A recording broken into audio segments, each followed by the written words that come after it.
Thanksgiving week is here, folks. Happy early holiday to all of you who are traveling, because I think Monday is one of the busiest travel days in the history of the United States. So yeah, it's going to be a busy day for a lot of people out there.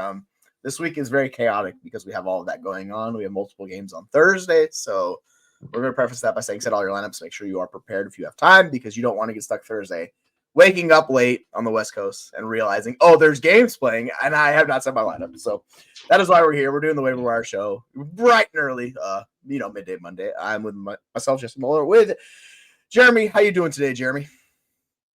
Yeah, I'm good. I think it's Tuesday, though. Is it Tuesday? Yeah, dude, that's the, you know, right now, that's where my headspace is. I don't know what day it is anymore. Yeah, it's Tuesday. Yeah, I should know this because I normally have 2 days off, but, you know, it's just, I'm all over the place. Listen, no sleep. We are grinding it. We are grinding in the fantasy streets.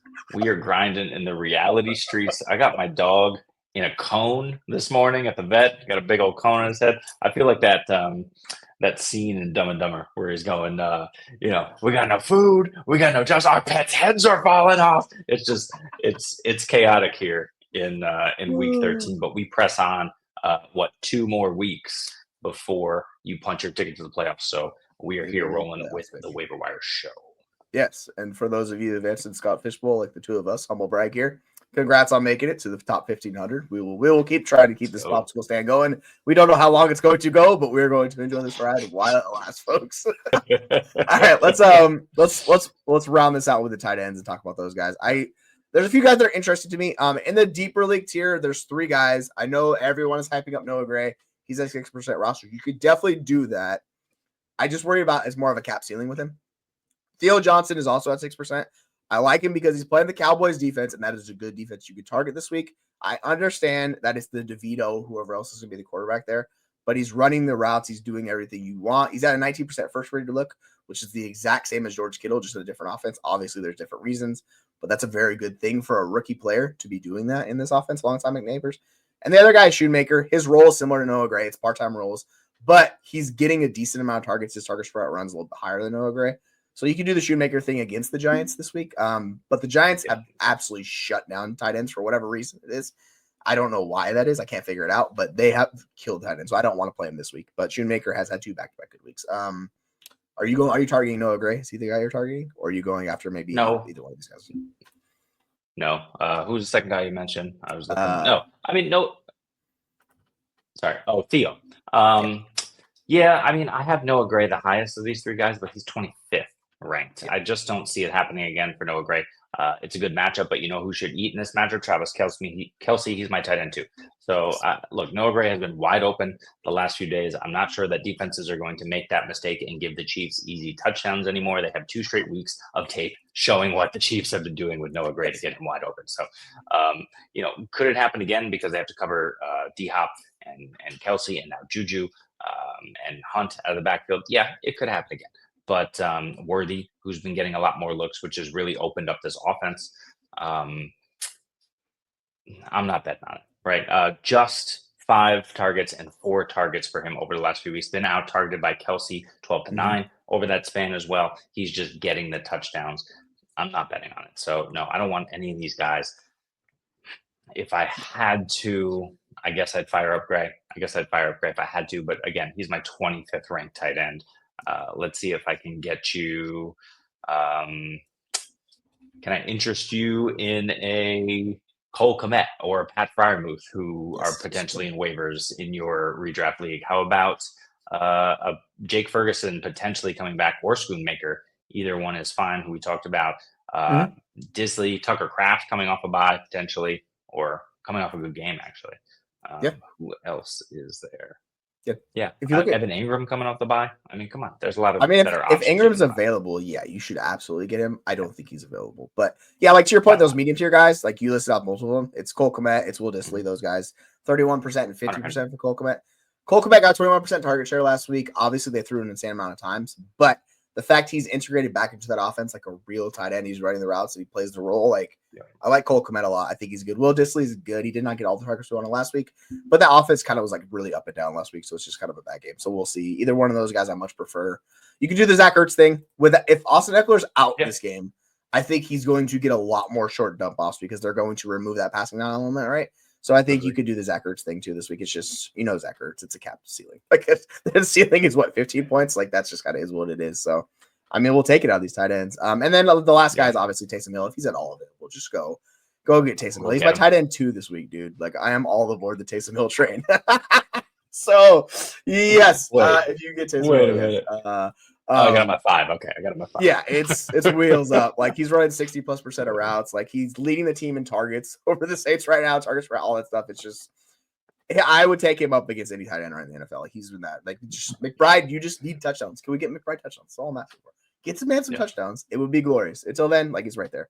Yeah, that's kind of the show. Is there anybody else you kind of want to highlight in the show, or we could just roll with that? No. Look, here's the thing, right? It's week 13. This is not really the week that you're looking to make moves on waivers. You can make moves for guys like Jesse was saying earlier who do not have a week 14 bye. Look at your week 14 situation. If you were absolutely decimated, you might have to pick up one of these lesser guys who is not on bye in week 14 instead of picking up a guy who is. So that's good advice from Jesse. And then really just make sure that you are setting yourself up for the playoffs. I love that question of should I drop Javonte Williams, who I'm never going to play for the Cardinals D. That's how you want to be thinking. If you're sitting at 9-3, 8-4, you're locked to make the playoffs. You always, always, always want to be figuring it out. So, that's the way to think about it. But I just want that as lottery picks in that case as well. So if you got a Gus Edwards out there who could be starting multiple weeks, there you go. Yeah, I think that's the key. Like, know your team better than anyone else. You know your leagues better than anyone else. So you kind of know how to like orchestrate your roster the best for you. But like, yeah, if you're curious on what you want to do, that's what we're here for. We're here to give you our take on it and kind of what we're going for.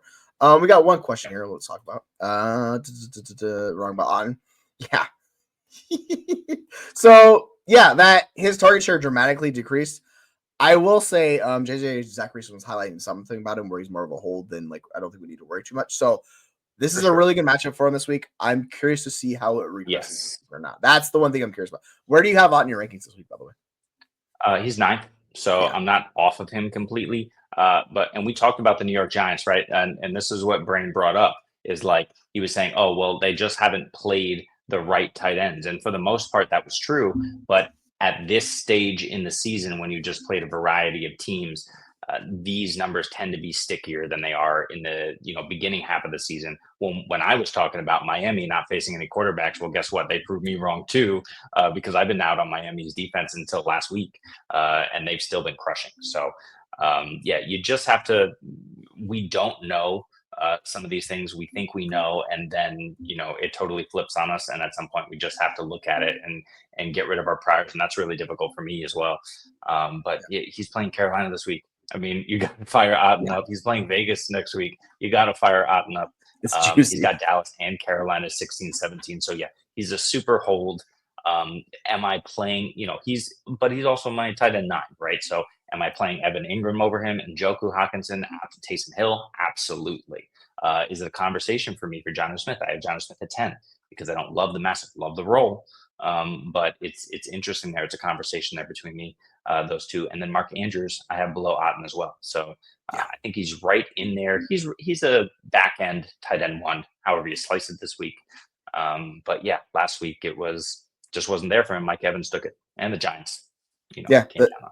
This is why I don't want to play Shoemaker in this matchup, because the Giants, for whatever reason, their defense just destroys tight ends. Like they don't like it's similar to Kansas City versus running backs. It's what the Giants do to tight ends. So like you just don't want to play a tight end against them unless you have the elite of the elite guys. We're talking about like top 5-ish guys, like these guys in this range. Then you just play them. But these guys that are suspects, like I would not play Mark Andrews of the world against them. Like that's where I kind of draw the line.